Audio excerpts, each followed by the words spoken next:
अब ग्वालियर पूर्व, रविंद्र जी, मुन्नालाल गोयल बड़ा नाम है जी, लेकिन माया सिंह भी कोई कम नहीं है जी, सतीश सिकरवार भी जो है महल का व्यक्ति है। जी।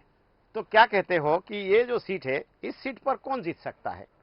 देखिए, वहां पर जो स्थिति बनी है, अब जो मुन्नालाल ने जिस तरह से विरोध उनके लोग लगातार कर रहे हैं, उनके 60 समर्थकों पर एफआईआर दर्ज हो गई है जी। माया सिंह जी की उम्र 70 प्लस है बिल्कुल। और दूसरा लगातार उनको देते गए, माया सिंह जी का वहां कोई काम नहीं है। मैं आपको बताऊं, कोई डेवलपमेंट, कोई एक चीज बता नहीं सकते धनंजय सिंह जी, माया सिंह जी के उनके कार्यकाल में ये काम हुआ है। और एक सबसे बड़ी बात जो अभी मुझे ग्वालियर में मैंने फोन करके पूछा था, तो बताया कि माया सिंह जी की जो स्मृति है वो भी कहीं ना कहीं लोप होती जा रही है। तो ये बड़ा तेजी से मैसेज चला है, हो सकता है गलत हो सकता है सही हो, कि माया सिंह जी को लेकर ये धारणा फैला दी गई है कि माया सिंह जी की मेमोरी लूज हो रही है, माया सिंह जी तो अब चीजों को याद नहीं रखती हैं।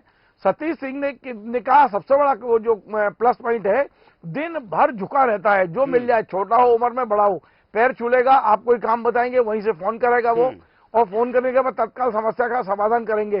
लगातार क्षेत्र में वो सक्रिय रहते हैं। सतीश सिंह जी बेशक गजरा सिंह जी के बेटे हैं जो समाजवादी नेता थे, लेकिन सतीश सिंह ने चूंकि युवा मोर्चे में काम किया है, भारतीय जनता पार्टी में उन्होंने काम किया है, उन्होंने विश्वास सारंग से पूरी चीजें सीखी हैं कि किस तरह, विश्वास सारंग उनके गुरु है, राजनीतिक गुरु, मैं आपको बताऊं।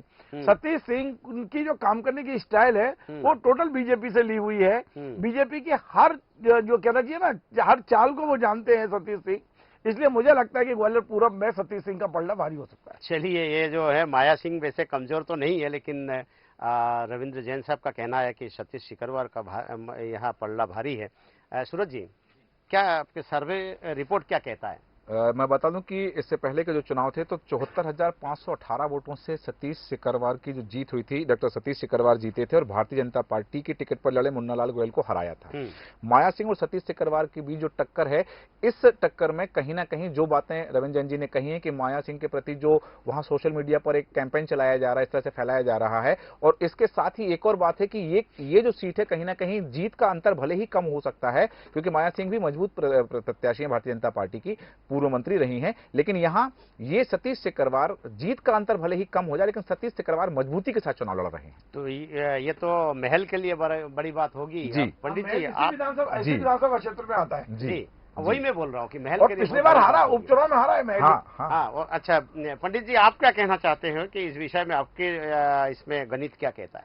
देखिए, यदि वहां पर मुन्नालाल गोयल होते तो निसंदेह ये मुकाबला बहुत कांटे का होता और मैं उसमें मुन्नालाल गोयल को कहीं ना कहीं जिताता भी जी। लेकिन चूंकि माया सिंह वहां पर प्रत्याशी के रूप में आई हैं सतीश सिकरवार साहब के सामने, इसलिए ये चुनाव सतीश सिकरवार बहुत आसानी से जीतने जा रहे हैं। चलिए, सतीश सिकरवार जीतेंगे। तीनों की तीनों जो है सर्वे, पंडित जी और जो विश्लेषक है, तीनों की एक ही राय है तीनों के कि सतीश सिकरवार यहाँ पर चुनाव जीत रहे हैं, लेकिन अभी समय बाकी है। क्या निर्णय समय का, यह देखते हैं।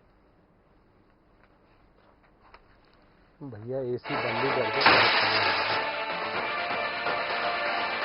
पंजापुर में उत्साह।